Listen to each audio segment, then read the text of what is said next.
Ceci est une revue auto de la toute nouvelle BMW série 1 ici en tant que M135 et tout ce que vous devez savoir sur le modèle de base et ici le modèle sport haut de gamme. Allons-y avec, j'ai dit, toute nouvelle génération et il y a une raison à cela. Ils ont même changé le code interne. Certains disent cela n'a pas beaucoup changé visuellement ou quelque chose comme ça. Oui, visuellement, c'est une évolution. Toutefois, ils ont changé tant de pièces sur ce véhicule.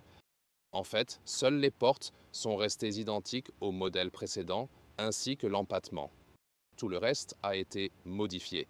C'est pourquoi je pense qu'on peut vraiment parler d'une nouvelle ère. Mais qu'ont-ils changé précisément? D'abord, la calandre avant est élargie sur tous les modèles.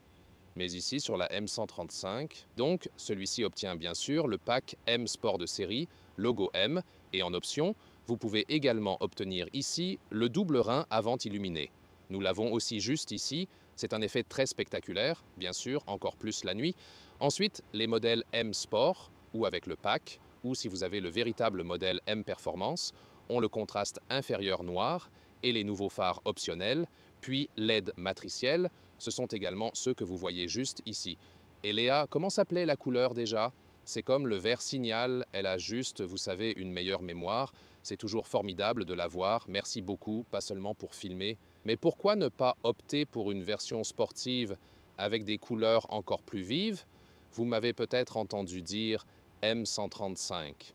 Et je n'ai pas dit I parce qu'ils ont maintenant retiré le I pour les moteurs essence, car leurs modèles électriques sont appelés i5, i7 et ainsi de suite, et ils ont jugé que ce serait probablement confus si les moteurs essence portaient aussi le i, donc ils s'en tiendront aux chiffres pour les moteurs essence. Voilà, je pense que vous vous y habituerez. Les roues d'abord, 17, 18. 19 pouces sont les plus grands et aussi les freins M Performance. Notez la taille des disques à l'avant. J'ai vraiment hâte de voir comment vont se comporter ces freins. Ensuite, nous avons gardé le même empattement. La longueur a juste légèrement augmenté. Cette voiture mesure 4 mètres 36 ou 172 pouces, de dimension très compacte. C'est leur compacte sportive. Et nous avons le pack M Sport Pro. Cela signifie des coques noires. Ici aussi pour les rétroviseurs latéraux. Ils sont incurvés ici pour des raisons de design. Mais je peux déjà vous dire que j'ai l'expérience de tous les véhicules avec ces rétroviseurs, des modèles M. C'est une mauvaise idée. Ça a l'air super, mais ça crée des turbulences de vent que vous entendez à des vitesses plus élevées. Et même moi, j'ai testé une i7. C'est M70? Je pense que oui. C'est l'une des voitures les plus silencieuses. Je préfère donc opter pour un design moins sportif, mais avec moins de bruit du vent. Oui, mais bien sûr, d'autres impressions de conduite suivront très bientôt, arrière aussi. Les nouveaux feux arrière me rappellent en fait le nouveau BMW X2 qui ressemble aussi un peu aux grandes lettres M135 ici. Le fait est que tous les échappements ont disparu, sauf si vous avez la M135i. Là, ce sont les échappements visibles avec le pack M Sport Pro. Ils ont aussi les embouts sombres. Ça a l'air assez cool et je pense que c'est un bon choix parce que BMW a dit qu'il voulait avoir un design honnête, propre et simple. Également avec l'échappement maintenant. Donc soit il ne montre pas l'échappement du tout avec les modèles de base. L'échappement est juste en dessous, mais il n'y a pas de graphique factice, etc. Ou si c'est un modèle de performance, ensuite ils affichent l'échappement. Et je pense que c'est globalement une décision très judicieuse. Contrôle des clignotants ici, à l'arrière. Et cette fonction pulsante a vraiment l'air cool, n'est-ce pas? Et vers l'avant. Devant les clignotants ici, à la verticale, encore dans ce style de battement de cœur pulsant, sous le capot, soit un diesel 2 litres 4 cylindres. Du côté essence, un moteur 3 cylindres de 1,5 litre en entrée. Vous pourriez dire un 3 cylindres dans la BMW et je comprends, c'est un petit véhicule. Les moteurs ne sont pas mauvais, mais peut-être voudrez-vous un 2 litres 4 cylindres pour plus de performance. Certains s'en fichent et c'est suffisant si vous ne cherchez pas la performance pour la ville, etc. Mais pour les passionnés de voitures qui veulent un peu de puissance, vous pouvez aussi choisir un 2 litres 4 cylindres avec différentes puissances et celui-ci est le modèle haut de gamme. Plus d'informations listées dans le commentaire et aussi dans la description de la vidéo.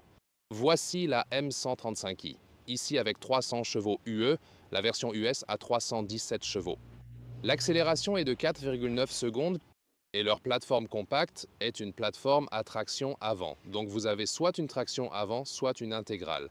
Ici, le M Performance est une version intégrale. Cela signifie avant et arrière à la demande. Oui, il ne privilégie pas principalement l'arrière. À l'avant, il y a un différentiel verrouillable. Alors, on découvrira dans la partie conduite comment celui-ci se comporte. Et ce véhicule-ci est aussi équipé d'un pack technologique M. Et celui-ci inclut aussi des mesures pour renforcer et rigidifier le véhicule, le rendant plus sportif. Oui, tout se dirige vers le fait qu'on ajuste nos smartphones. Et pour le véhicule, cela présente aussi des avantages. Par exemple, je peux toujours vérifier si le véhicule est ouvert ou fermé. Là, il est bien ouvert. Léa se moque toujours de moi, car quand on s'en va et je ferme le véhicule, après seulement 5 minutes, je me demande toujours: est-ce que j'ai vraiment bien fermé la voiture? Et elle répond: oui, tu l'as fait. T'es sûr de ça? Moi, je ne le suis pas, je dois aller vérifier. Avec l'appli auto, c'est pratique. Je peux juste vérifier mon smartphone et ah oui, c'est fermé ou c'est ouvert, j'avais raison. C'est pour cette raison que je veille toujours à configurer mon véhicule de telle manière que les rétroviseurs se replient automatiquement quand je verrouille la voiture en m'éloignant. Ah, les rétroviseurs sont rentrés, donc c'est bien verrouillé. Voilà ma petite paranoïa. Leçon de fermeture. C'est en fait assez correct et fiable. Aussi vraiment intéressant ici, tu sais, celui qui est estampillé juste là, et puis comment il est délicatement découpé dans le verre, c'est un travail vraiment magnifique. Ensuite, à l'intérieur des portes. La partie supérieure est un peu douce, je dirais, bien construite ici. Plus douce pour le coude, avec de belles coutures contrastées. Le système sonore Harman Kardon en option. Les poches de porte inférieures. Elles sont en plastique dur, non recouvert, mais résistant et durable. L'insigne d'entrée M avec le pack. M Sport.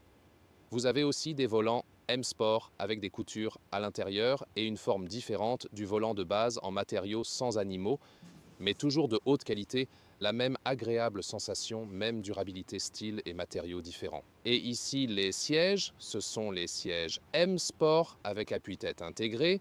Ce sont des sièges haut de gamme et il y a aussi un siège sport de base avec épaules accentuées mais sans appuie-tête intégré, ainsi qu'un siège standard d'entrée de gamme avec moins d'accentuation aux épaules.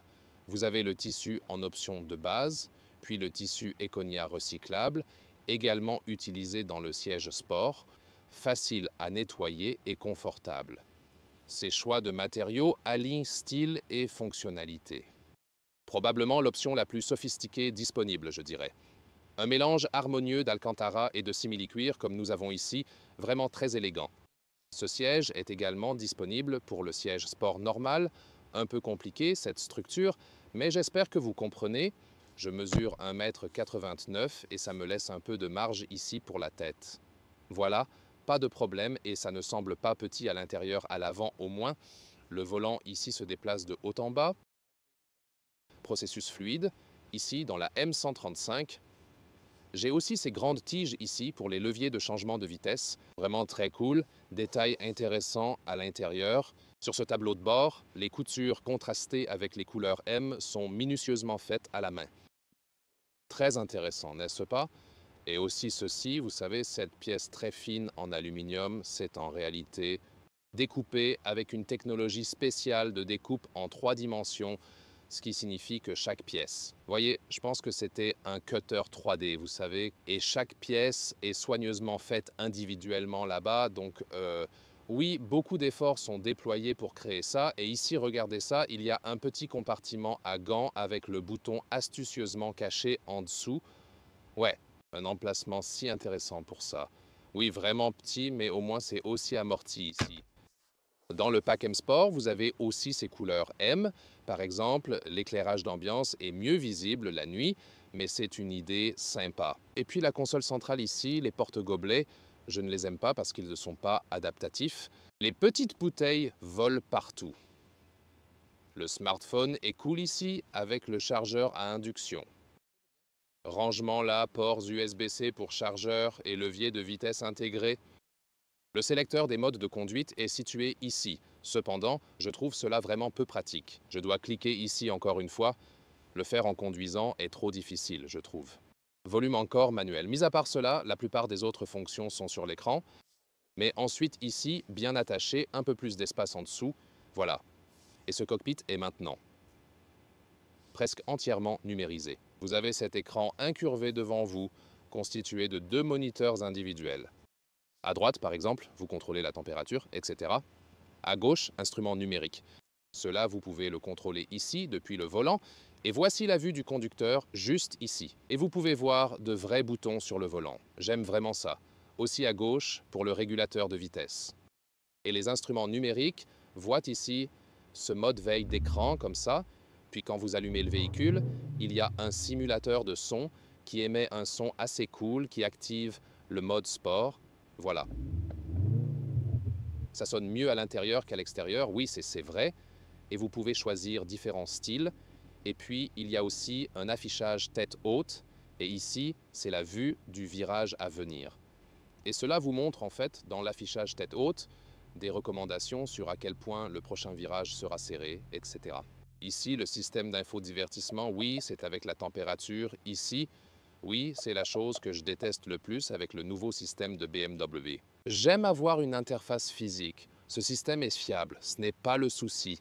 Aucun problème logiciel ni autre souci, mais le placement ici n'est vraiment pas aussi pratique qu'une interface haptique. Mais c'est une chose qui est vraiment courante dans toute l'industrie.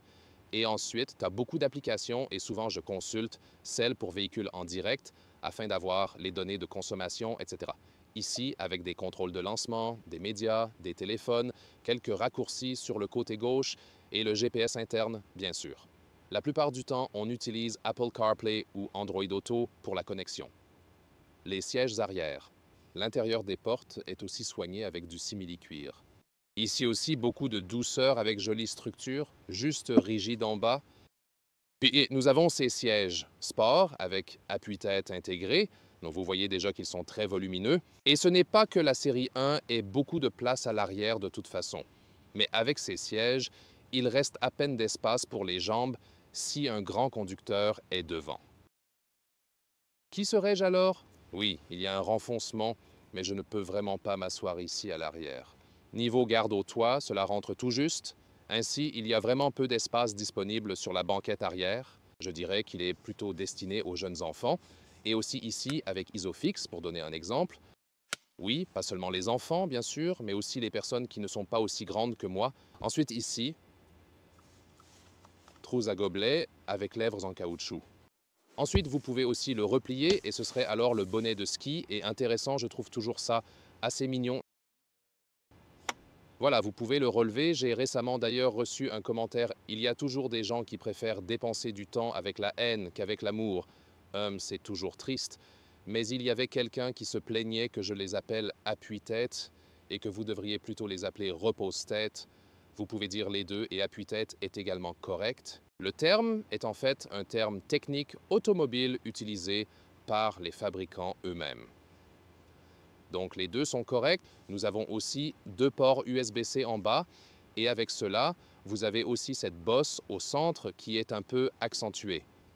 Cependant, l'IA a repéré quelque chose qui n'est pas vraiment de la meilleure qualité et c'est le pare-soleil. Cela ne semble vraiment pas convenir au véhicule, notamment la manière dont c'est fixé.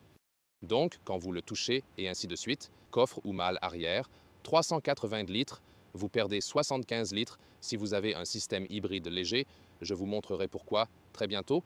Donc ici, une valise cabine s'adapte aussi verticalement. Ce n'est pas un problème. Ensuite, nous avons une largeur d'environ 1 mètre ou 40 pouces et une longueur d'environ 75 cm, 30 pouces ici. Ce couvercle supérieur, nous pouvons l'encastrer ici, puis simplement le tirer vers nous. Alors, nous pouvons aussi vérifier la hauteur qui est à 76 cm ou 26 pouces. On peut aussi rabattre les sièges. Ainsi. C'est aussi comme une trappe à ski. Ce sera possible. Voilà, c'est fait. Et la longueur totale jusqu'à l'arrière du siège à la position de conduite est ici d'1 mètre 43 ou 56 pouces. Et ici maintenant, ce qui est vraiment génial, c'est que tu peux soulever ce couvercle. Tu fais comme ça et voilà. Et ici, c'est aussi maintenu, comme ça. C'est en fait aussi une belle solution. Par exemple, vous pouvez empiler ici, vous gagnez ainsi en hauteur. C'est bien sécurisé contre les déplacements imprévus, donc c'est vraiment une bonne chose. Vous ne l'avez pas du tout avec un moteur hybride léger, car cette batterie supplémentaire y est stockée. Donc, tu perds cet espace en dessous, où il y a juste un très petit espace, mais pas cet espace totalement étendu en dessous.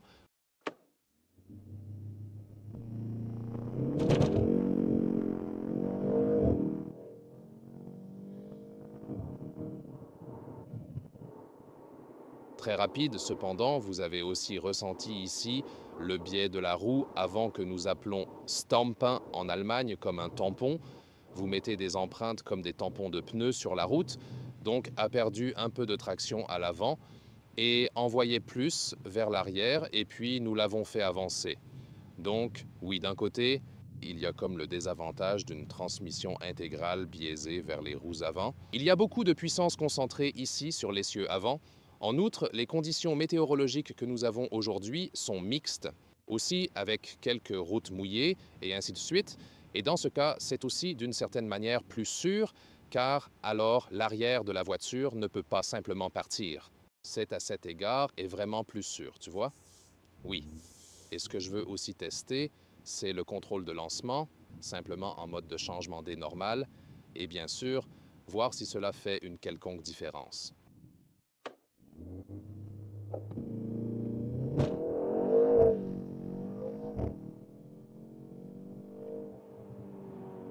Intéressant. Donc, ça semblait un peu différent, peut-être un peu moins de martèlement, bien sûr. Cela dépend de l'état de l'asphalte en question, des conditions spécifiques et ainsi de suite, mais c'est réellement quelque peu différent à ce stade. Maintenant, j'attends avec une réelle impatience d'analyser la figure concise. Donc, nous devons vérifier les codes temporels, en fait, s'il y avait une différence. Cette plateforme avec une préférence pour les roues avant a ses limites. Un véhicule équipé d'une traction intégrale orientée vers les roues arrière pourrait obtenir une adhérence nettement meilleure, offrant ainsi une stabilité renforcée sur la route. Cependant, vous devez dire que, surtout pour ces conditions, dans ce cas, cette plateforme est la voie la plus sûre. Parce que si je n'avais qu'une voiture à propulsion arrière, il y aurait un risque élevé que l'arrière parte en vrille, ce qui n'est pas principalement le risque ici. Donc, dans ce sens, il faut dire, oui, nous aimons tous conduire des véhicules à propulsion arrière, mais ici, c'est de cette manière plus sûr, pour ainsi dire. Bien sûr, vous pouvez utiliser les palettes de commande manuelles. Les freins ont une sensation très agréable, je dois dire. Mais vous pouvez descendre les vitesses et laisser ainsi la voiture changer autrement, donc, comme je l'ai déjà mentionné avant. Manuel est une option où il suffit de simplement tirer le levier ici en bas ou bien, en mode manuel, maintenir une pédale enfoncée pour revenir automatiquement en manuel. Vous pouvez ensuite passer en mode S pour changer avec toujours une précharge, donc une vitesse en moins. En mode de conduite D normal, il passe plutôt les vitesses, mais vous pouvez ajuster cela si nécessaire. Le mode S n'est pas toujours, cela dépend presque des moteurs et ainsi de suite, pas toujours le meilleur choix en termes de rapidité d'accélération. C'est surtout lorsque vous avez des situations changeantes, beaucoup de virages et de courbes, avec des allers-retours, de l'accélération, du freinage, que le régime peut rester assez élevé. C'est ce qui fait le principal avantage, en pure accélération.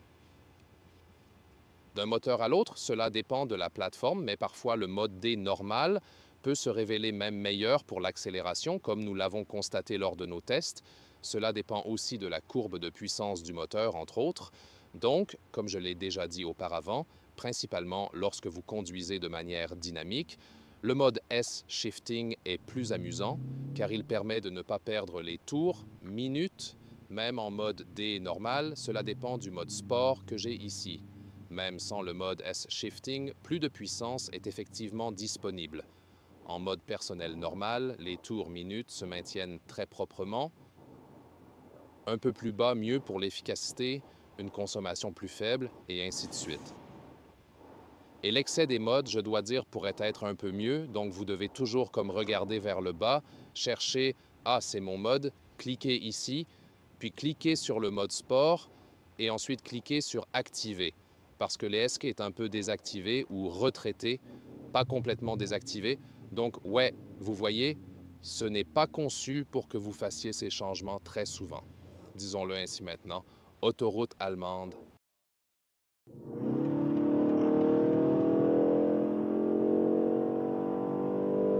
Accélération ici à 145-50 km à l'heure. C'est vraiment assez silencieux en effet. Donc, si l'on considère que c'est la plateforme compacte avec du vent, de la pluie et toutes sortes d'intempéries à l'extérieur aujourd'hui, ça reste vraiment remarquablement calme. Je dois quand même vraiment dire que j'apprécie entendre l'actionneur sonore ici. Ça paraît très naturel.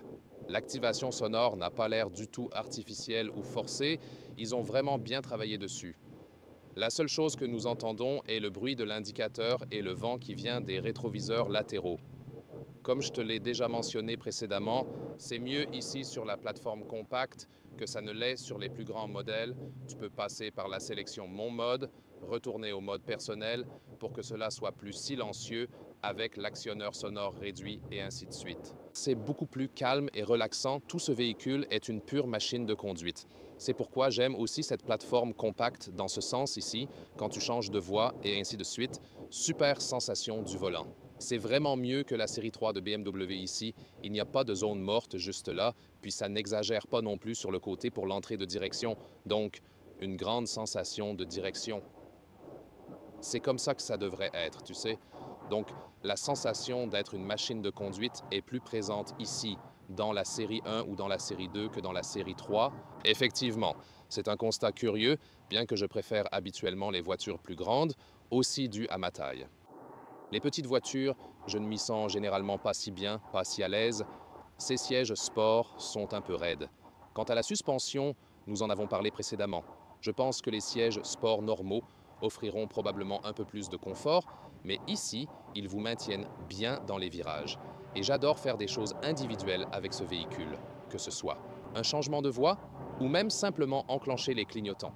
Cela vous donne vraiment un super ressenti quand vous mettez les indicateurs ou utilisez les palettes de changement de vitesse manuelle. Vous ne les entendez pas trop quand vous êtes en mode normal ou en mode D, mais quand vous êtes en mode sport, oui, encore une fois, en changeant, je regarde mes modes, puis sport et d'accord.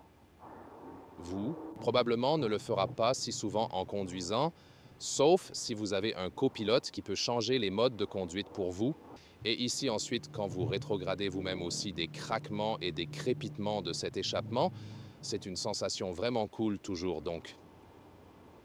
Avec ce lifting ici également, changement de la fréquence de suspension, amortissement adaptatif pour celui-ci, donc pour le pack M Sport ou alors bien sûr inclus dans le M135i.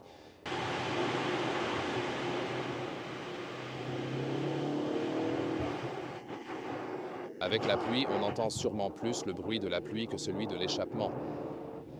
Mais je crois que la note de l'échappement diffusée à l'intérieur est assez cool. Regardez l'éclairage d'ambiance avec les couleurs M. C'est superbe, non? Superbement fait ici aussi avec une pièce spéciale d'aluminium en 3 dimensions. C'est plutôt cool, absolument. Ça me donne une excellente ambiance. Voyons comment ça change quand je passe en mode personnel. Vous savez, mes couleurs, voilà, vous pouvez bien sûr choisir différentes couleurs, etc. Mais vraiment explorer quand nous sommes dans ce mode, absolument. Et alors tout est plus rouge, sportif, accentué et tout ça. Oui, j'aime vraiment beaucoup le style qu'ils ont mis ici pour la M135i. J'ai maintenant dit M35i. Rarement je vois ça. Maintenant, l'autoroute se sépare ici et à droite, la vitesse est illimitée, tandis qu'à gauche, elle est limitée. Intéressant, non? Première fois que je vois ça, donc nous accélérons. Et pour l'accélération, c'est parfait. Juste que le mode S met toujours un rapport inférieur, c'est plus spectaculaire.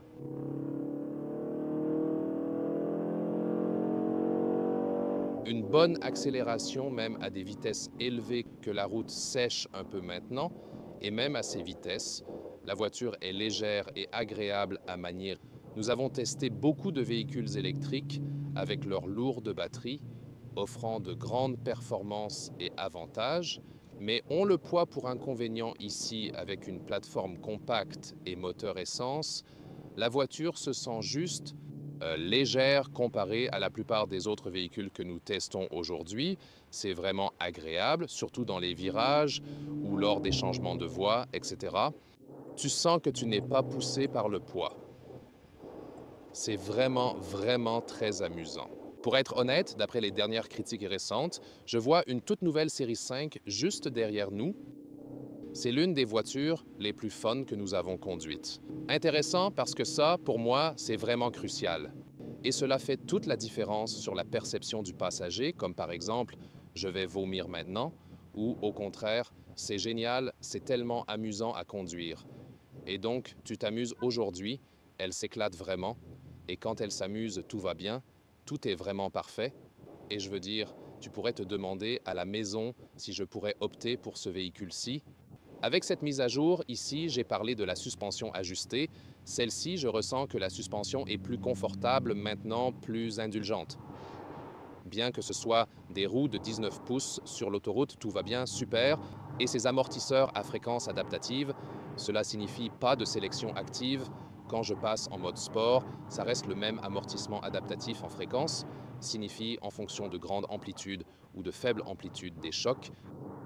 Ensuite, il s'y adapte avec des coussins hydrauliques, apportant ainsi plus de confort, par exemple avec un impact brutal, mais plus de sportivité pour les vagues douces. Vous avez donc plus de contact tout en gardant du confort, donc bonne technologie, même si pas aussi avancée que l'Adaptive Active, mais bien d'avoir ça dans cette plateforme compacte. Les modèles de base ne l'ont pas, mais je suggère de trouver un équilibre entre sportivité et confort avec les roues de 19 pouces. Comme je l'ai dit, excellent sur l'autoroute, bon contact, possibilité de mettre de gros freins qui offrent aussi une bonne sensation au freinage. Mais ensuite, quand tu veux le plus de confort, reste sur les plus petites roues parce que ici, les roues 19 pouces dans cette M135. Quand tu traverses les nids de poules en ville, alors tu le ressens et ça va même jusqu'à ton bas du dos. Donc, quand la route est mauvaise, ça devient très inconfortable. Donc, je ne peux pas vous conseiller d'opter pour des roues de 19 pouces avec ce véhicule, bien que ça roule très bien ici maintenant que l'autoroute est tout en bon état et ainsi de suite. Donc, si vous cherchez une série 1 de base, optez pour les roues de 17 pouces pour obtenir le meilleur confort et vivre avec ça. Vous n'avez pas comme le plus spectaculaire aspect visuel avec votre véhicule ou quelque chose. Ça ira très bien, vous savez. Et si vous voulez le meilleur compromis entre l'aspect visuel et le confort, est un bon choix ici. Comme le juste milieu pour la série 1, c'est aussi valable pour la série 2. Vous quittez l'autoroute et c'est fantastique. Pas besoin d'être en mode sport ici pour l'instant. Donc, vous pouvez varier comme vous voulez ou rester en mode de base. Parfois, quand vous appuyez à fond sur l'accélérateur, vous avez des rapports plus bas, etc. Et cette plateforme compacte aide vraiment dans les virages. C'est sur cette plateforme, les moteurs sont aussi en montage transversal et, oui, je veux dire, les grandes plateformes offrent d'autres choses. Tout va bien dès que tu commences à conduire celle-ci et que tu profites juste du trajet. C'est vraiment, vraiment fantastique ici. Puis d'ailleurs, les systèmes d'assistance, donc tu peux les régler ici, côté gauche du volant, principalement destinés à être utilisés sur l'autoroute, mais j'essaye toujours de les utiliser sur d'autres routes aussi pour voir comment ça fonctionne et voir ici la voiture reste assez centrée dans la voie sans trop corriger et c'est un bon signe avec cette refonte de cette génération. Aussi toutes les mises à jour avec les systèmes d'assistance. Alors vous obtenez différents packs, pour cela c'est une chose avec BMW. Et oui, ce que nous aimons chez Tesla d'ailleurs, c'est qu'ils mettent tout là-dedans, presque tout. Et ici, avec les fabricants allemands, ils font maintenant plus de packs, moins d'options uniques, mais il y a toujours tant d'options. Et quand je dis « Ah d'accord, ce que vous voyez ici, c'est optionnel », oui, mais il y a encore tellement d'options que vous devez toujours mentionner que vous n'obtenez pas tout ce que vous souhaitez. Juste avec la version de base, on voit encore avec les systèmes d'assistance que la voiture reste bien dans la voie, sans geste brusque. Donc, ouais, c'est plutôt cool. Si vous vous demandez, peut-on s'amuser ici seulement dans cette version M135? C'est la même plateforme, une série de base aurait les mêmes caractéristiques, de base ici. Celle-ci est bien sûr la version la plus extrême avec ce pack technologique M que nous avons, ces mesures supplémentaires pour rendre la voiture un peu plus sportive et vous le ressentez. Donc ouais, souvent on parle d'une M2 ou autre comme la machine de conduite ultime de BMW. Celle-ci appartient définitivement à cette catégorie de petite traction avant et je veux dire que c'est modèle qui propose aussi un moteur 3 cylindres. On peut en débattre et vous pourriez avoir raison, mais cette version-ci offre vraiment une conduite fantastique.